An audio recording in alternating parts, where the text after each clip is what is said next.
កាច់ការយកមកបូជាឲ្យគ្រូបុណ្យសងជាតិនេះសូមជួនតែស្រនួលល្អ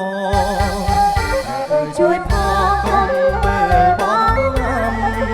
ចិត្តបងជាប់ស្នេហ៍តែបោផាមួយ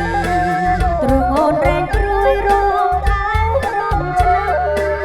សូមកាត់ពីឲ្យជួយកត់ចំណាំស្នេហ៍យើងតែចាំជួបគ្នាជាគូ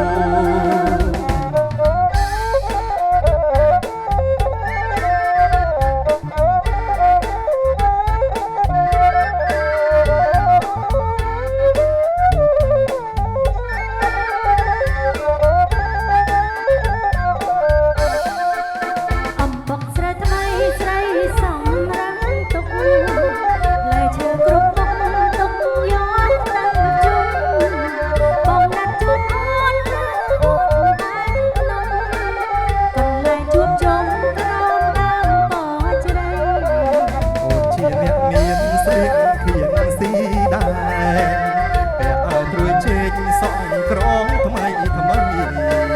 អូផាដូនទៀវបងសូមថ្នមបី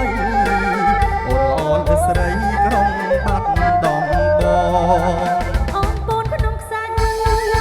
បងដើរកាច់ការយកមកបូជាឲ្យគ្រូបុណ្យសងជាតិនេះសូមជួនតែស្រនួល